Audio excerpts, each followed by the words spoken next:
My theme today is creating third-party advertising. So the way that we create income for universities and for our other clients is through advertising. So I've got a little video that I just wanted to kick off with. It's a case study, a global case study done by IBM, and it just talks about how advertising it can be functional. It doesn't always have to be a billboard that's shouting at you and creating an annoyance. There's ways of bringing functional advertising to certain environments where it actually enhances the environment. So, where did I put that clip?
Very smart, very simplistic approach to how one can bring advertising. Some of you may have seen this already. It's a very smart, very simplistic value. So, super quick introduction to Boo and what we do. We're not an agency. We're not an ad agency. We don't create ads. What we do is we go into property environments.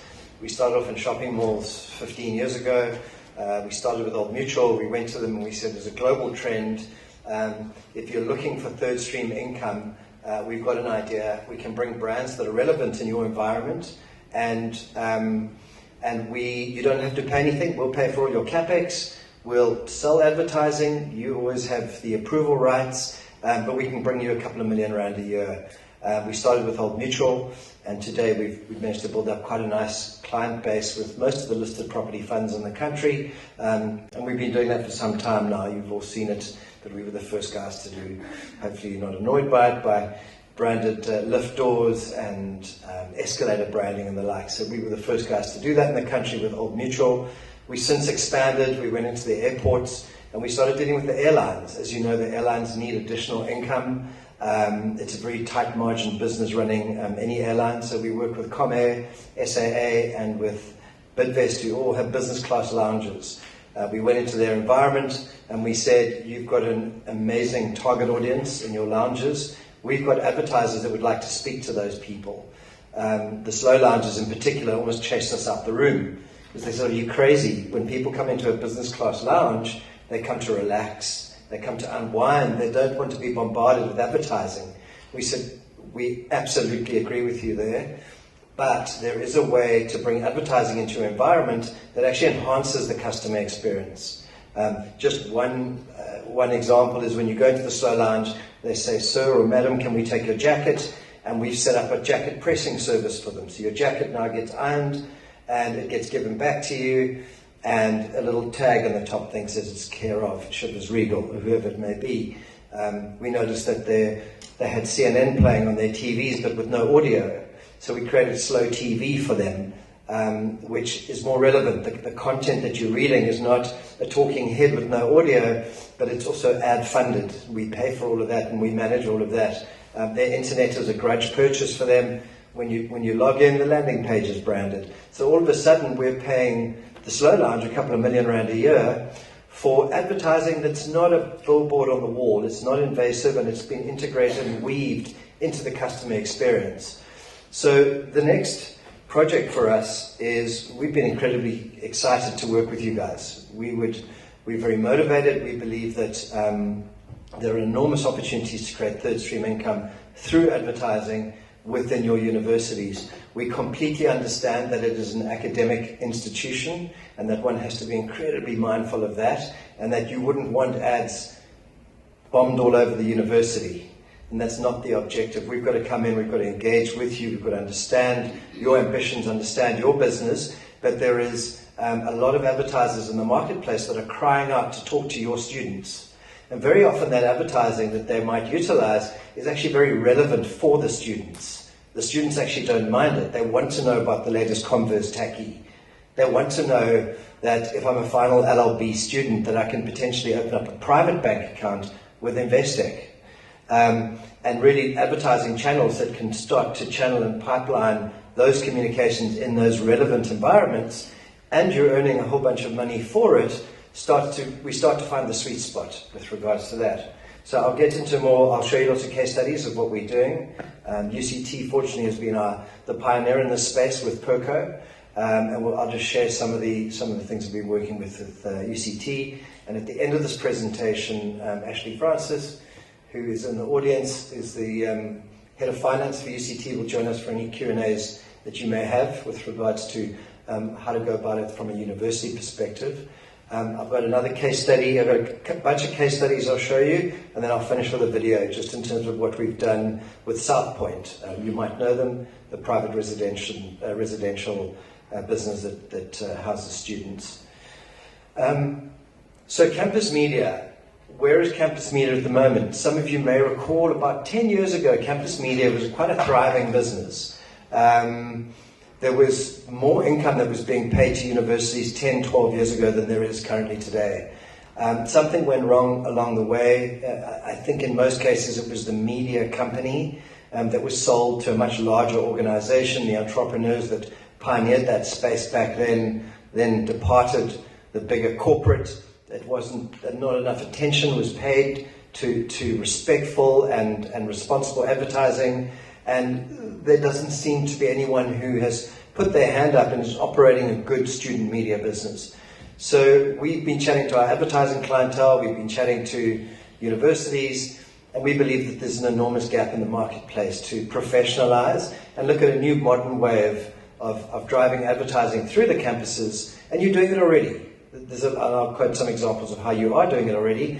I think there's certainly just a few tweaks and changes that can happen that can probably show massive compounded growth. So the challenge is that with regards to advertising, universities generally have an unstructured, decentralized and ad hoc approach to advertising. This is relevant across campuses, their publications, the sporting bodies, transit media, so the buses, potentially digital platforms. The current media offering is not defined. There's no governing media policies and contracts in place. It's impossible for an advertiser to run an integrated national ad campaign to target students in 5 provinces in South Africa. They generally aren't able to do it across 2 provinces. So it makes it difficult for universities to maximize its assets and build a sustainable platform for alternative revenue streams.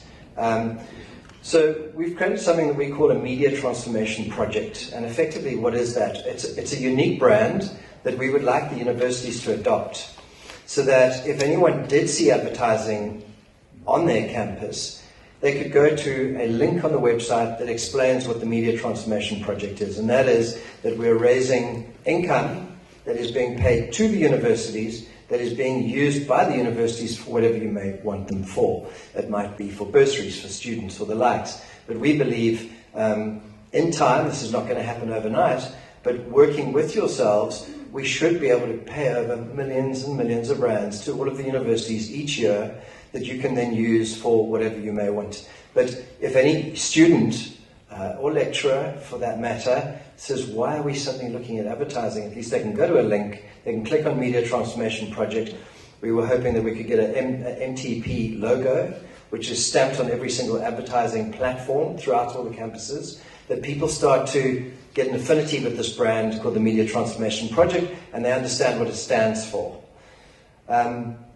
Sustainability, obviously, is to ensure that both short and long-term financial sustainability and that we're a contributing factor. The income that we will generate in the bigger scheme of things is very small, but it all helps.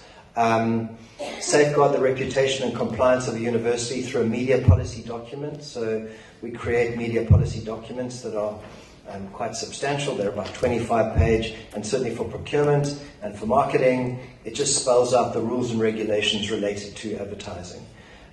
Simplify the procedures so that we can achieve operational excellence, so that when advertising does potentially go into a university campus, it happens after hours when everyone's asleep, and then our little fairies go in and deliver the advertising, and the students arrive the next morning, it's there. It's not going to impede on the day-to-day. So we've done that in other platforms, but again, I think with universities, it's a big play for digital, and digital just happens remotely, as you know. So really, also what is a key point is that the media platform is not just for advertising purposes. The media platform primarily is for the universities to utilize as a communication platform to your students. But it also has a ratio of content from the university mixed with advertising, which actually ends up funding whatever costs are attributed to creating this media platform. And in time, there's lots of profit in getting those ratios right. I come from a publishing background in my previous life, and when working with an editor, you would ensure that there's always 60% content, 40% ads. If you open up a magazine and it's the other way around, you start to feel a bit shortchanged, especially if you're paying for it.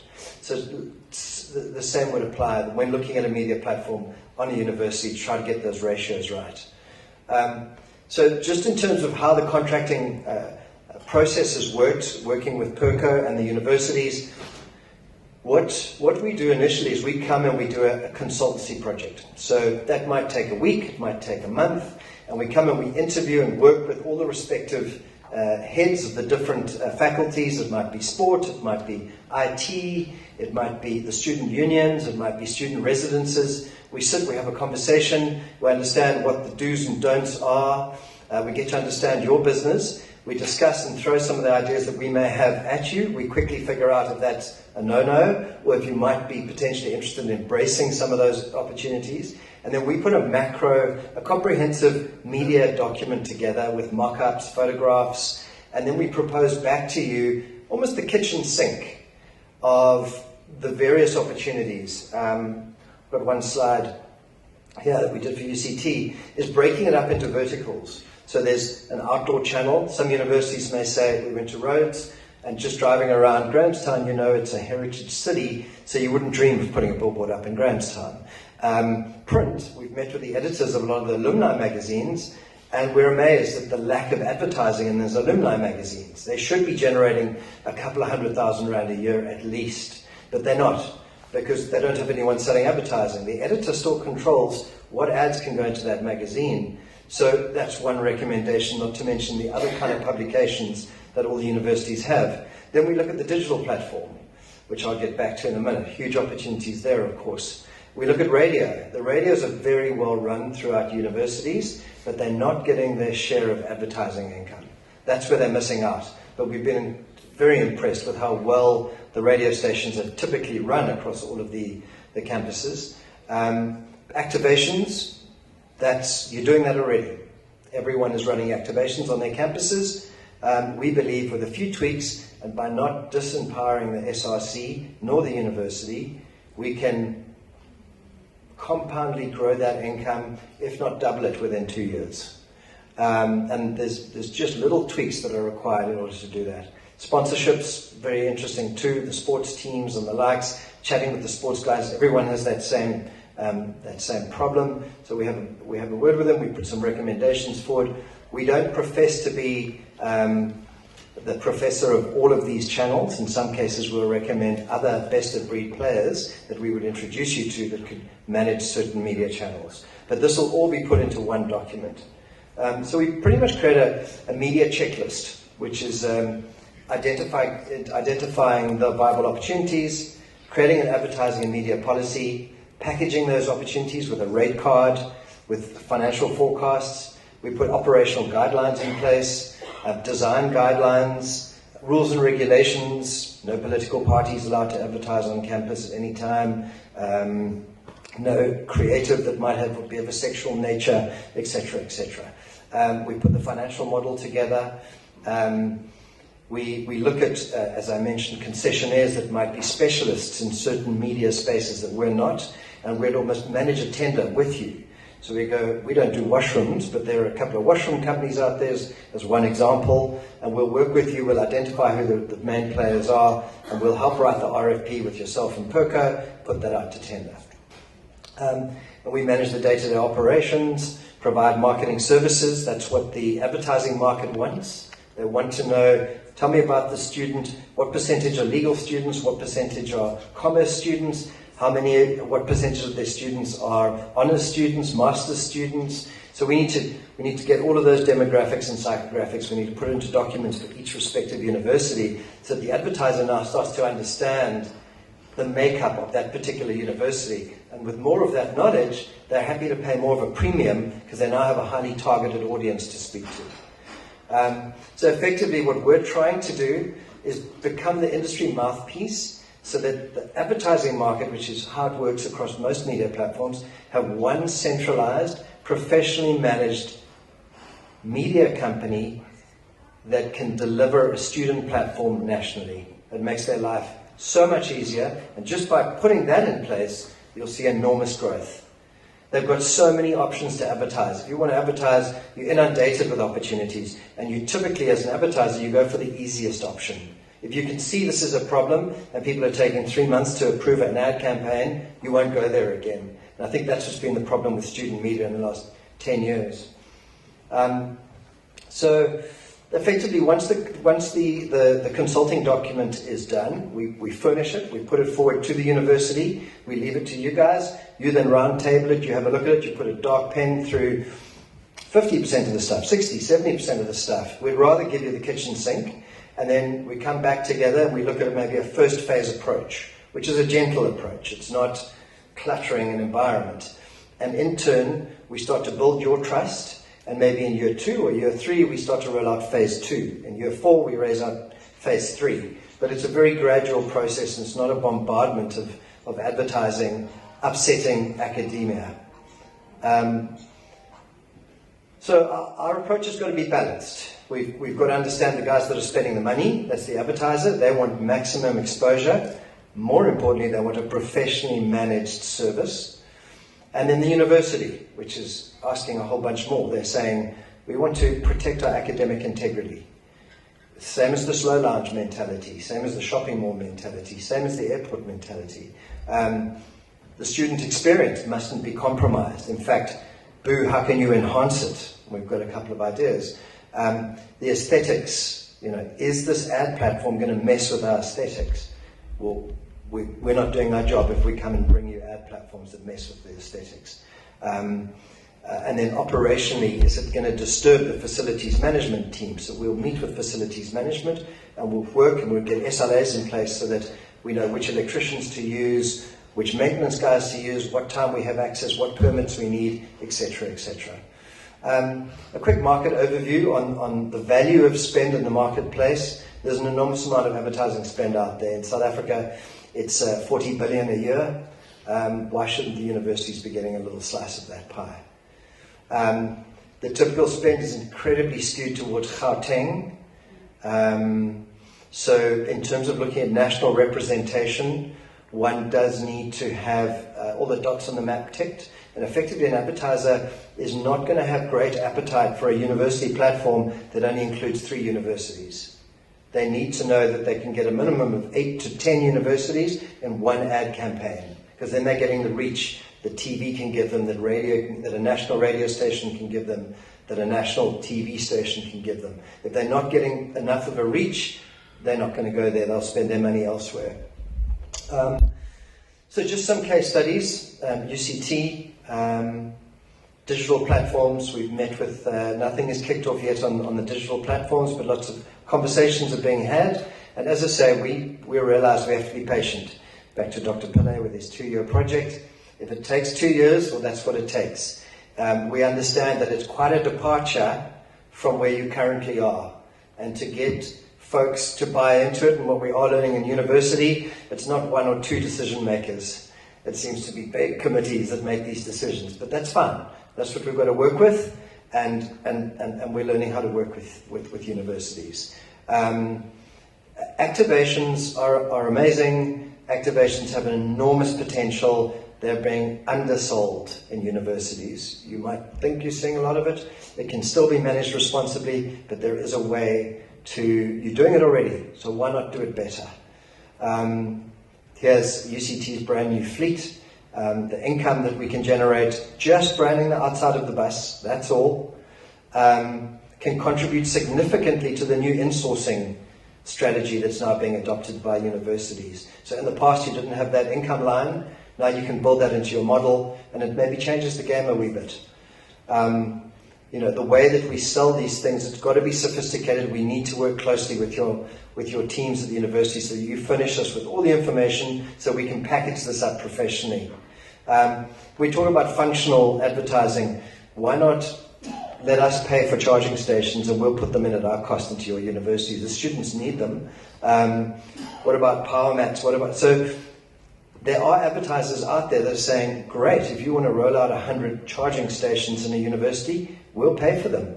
And it's brought to you by Samsung. Universities are saving the money. The students are asking for them, so we can deliver them. We've got down at the bottom in the student union, the banks would love to own a piece of your student union. We notice sometimes the furniture hasn't been upgraded in any of those student unions for 10 years. Let us pay for new furniture for you. Let's put it in place, but there might be blue chairs that have a Standard Bank logo on them. If you're okay with that, if you're not okay with that, well, tell us what you would prefer, and we'll work with you in terms of trying to find that right balance to get things paid for. Digital screen network I'm going to get to in a minute. Here's a financial projection for UCT. I think we were a bit bullish in the beginning, and UCT encouraged us to go for the kitchen sink for first phase. So we did. We did an extensive audit of the entire UCT property portfolio, and we listed the kitchen sink of opportunities. And we said, if all of these things were approved, and we know that's not going to be the case in the first year, we could pay you 7.6 million rand a year net, and there's no cost to you. If there are investment costs, we'll take those investment costs on, because our contract with you will give us enough time to pay off our capex. But while we're paying off the capex, we'll also be paying you a share of income every month. Stellenbosch, we have worked extensively with as well. They've embraced this initiative. Here's some examples of glass branding. It's a contra-vision. There's students that sit on the other side of that. They can still see out, but you can't see in. And it gives you about a 20% shading. There's no capex. It's just a glass wall that is now branded. And this happens to be Microsoft, which is quite relevant. And they're being charged a monthly fee. Door hangers, we go to Take-A-Lot and we say, why don't you offer specials to the students? We'll put it on a little door outside the student residences. They can tear something off and they can redeem product less 25%. That enhances the student's purchasing power, and the student's not going to see that as irritating. They see that as beneficial to them, and it's measurable for the advertiser, and it's something that's put on a door hanger, like in a hotel, and they get it one day when they get home, and they can throw it in the bin, or they can utilize it to save on the next pair of Converse Tackies. So these are just a few top-level ideas. I think one of the biggest opportunities for us is a digital network. Really, if you look at it from a communication channel perspective, it's saying, how do you currently talk to your students? Probably through SMS, probably through email, maybe you have an app, and then maybe it's old-fashioned bulletin boards. We're happy and we would love to invest in digital media networks and high convergence zones within universities. Look at libraries, no audio. Look at student unions, maybe look at the larger dining halls. Look outside some of the larger lecture halls. Put either video walls in or large screens. And primarily, it's a communication channel for you to talk to your students. That's what it's first and foremost used for. And we've got all that broadcast technology. We can do that. We run it out of our Johannesburg office. So you tell us what content you want on there. If we want, we'll give you access and you can manage that content. whether it's bus timetables, or the fact that it's Cancer Week next week, or welcoming a new lecturer into the university, but it will be ad funded. And there will be someone who's dedicated at your university. He will say, that ad's approved, that's not. You ultimately control that. We will run the whole thing, we'll put it in place, and if we take that to advertisers and say we can give you 10 universities with a digital network, that 60% content is the university's content, 40% is advertising, and that advertising will be relevant to the students. The advertisers will say, boo, where have you been all our lives? And hopefully that's a win-win. And this is kind of what we're trying to get to. We've realized over the last year, maybe 18 months, that maybe we were too ambitious in terms of what we were trying to achieve, and we've got to put it back, and it's slowly go with media platforms that are relevant for you, that add value to your lives and your students' lives, and then build the trust, start turning over some money, and then slowly grow the platform from there. So the content, once again, the content media loop, we'll work with you, we'll show you what it is. It'll include news. So what do the students want? They want to know about the latest music and entertainment, so we'll bring that into the loop, which we can get feeds, which gets updated every 15 minutes. We understand how do you guys currently communicate. We can chat with your IT guys and understand how often are SMSs and emails sent. Let's keep that communication consistent with what's on the digital network, so we get that working nicely. We can cross-promote when there's an activation going on the screen. We can say, don't forget that tomorrow Red Bull are coming and they're going to be showing you this famous skateboarder who's all the students know, and they didn't know he was going to be there, but now they've seen it on the digital network, speak to their friends, and on Friday they go and see the top skateboarder who now is building a ramp, and it's part of the activation. We also deal with the radio, and the radio also doing that, so you start to have them cross-pollinating the digital platform, the activation space with the radio. And the advertisers are now starting to love it, and they start to invest and spend more and more and more, because they're now seeing they're getting a national reach in a professionally run media network. So in conclusion, I think, let me play the slide, the last video, just really what it is. It's not what we're suggesting that we would do at universities, but South Point have got 10,000 students, they're a private company, they've got 5,000 of those students in Bloemfontein. They're a commercial enterprise, so we went to them and we secured the rights to all their buildings, and we created a media platform for them. They're very different to a university environment, so what you're about to see, please, no, we're not going to paste your university with lots of billboards. Personally, I'm not a billboard fan, but it is a media platform that we've created for South Point, and we've created a lot of third stream income for them that they hadn't budgeted for previously. So just as a case study, we won multiple awards for putting this together, because it effectively, for the advertiser, at the end is a whole interview with the Microsoft marketing manager, which we can maybe cut short because that's quite long. But she's just saying how amazing that a media company was able to give us the opportunity to activate to students, brand to students, create a pop-up store for students, which so they can see our product, touch our product. I'll just show you this video, it speaks for itself.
to have so many different touch points that we could interact with our consumers, and really get them to come to us in their own time. So through the pop-up store, they could come in their own time and play with the devices and see how things work, ask questions with our promoters. They could come to the pledge booth and make their pledges. They could go to the various screens and see them and their friends' pledges. So it was great for them to be able to choose how they interact with us and have so many options. And I think the fact that we spoke to them through digital platforms, face-to-face, through activation. Thank you. That's a happy client. And then I'll just go to the conclusion slide. The last slide, please. So in conclusion, consistent with our approach to the property industry, with airports, with the airlines industry, while we initially do a comprehensive media audit, the implementation is done gently and it's done in phases. We've identified 3 primary areas that can be standardized across universities, across the country, that can generate income quickly, and without it being a radical departure from how you currently operate. So if I start with activations, you're doing them already. We just want to know, we'd like to come in and work with the SRC, work with the relevant finance folk, and we've done mystery shopper exercises, to give you an example, where we're pretending that we're the brand. We want to run an activation across 10 universities, and after about your 20th phone call, you give up. And that's what's happening. So whatever income you're currently getting, those are people who have a lot of patience, who are happy to make those frustrating phone calls and get pushed from pillar to post to eventually get there. But the amount of people that could be spending money in activation space, if it was just professionalized a wee bit, would be double, probably within the first 12 months. So that's one low-hanging fruit. The radio bookings, initially I was under the impression, or we were under the impression, that radio was very successful, because our meetings with all the radio guys, I've been very impressed with how knowledgeable all the station managers are. But station managers, their job is to run a good, solid radio station and make sure that they have good content. You actually need specialists to work with to drive the third income advertising. And there's a few agencies doing it, but I think with a slightly more centralized and focused approach, that income will grow without changing too much. And the program managers would welcome it. And then the last one is a new innovation, which is what I mentioned extensively, which we're incredibly excited about. And we hope that we can get some traction with you guys, is understanding who we need to meet with. As procurement, you guys so far have been an amazing resource for us in working with Perco, because you've got us in the door. Then we need to know who to speak to. And it's typically finance. We find finance have been our allies as well, because they seem to understand. And typically across all our property landlords, marketing sometimes are not as commercially orientated, and I hope there's no marketing people in the room, but the marketing people often are not as commercially orientated as finance and procurement are. So we seem to get a lot more joy working with finance and procurement. Marketing sometimes find every excuse under the sun why it shouldn't happen, which we find bizarre. But maybe if we can say to marketing, guys, you've got a new media platform that you can use as a communication tool to market whatever you want to your students. And if we can put that in place and ideally roll out a national network, we believe it'll be quite an innovative platform in South Africa, and quite an innovative platform throughout Africa, and quite an innovative platform throughout the world. And we're very excited about it. And so with the advertising market, and we hope that the universities will be too.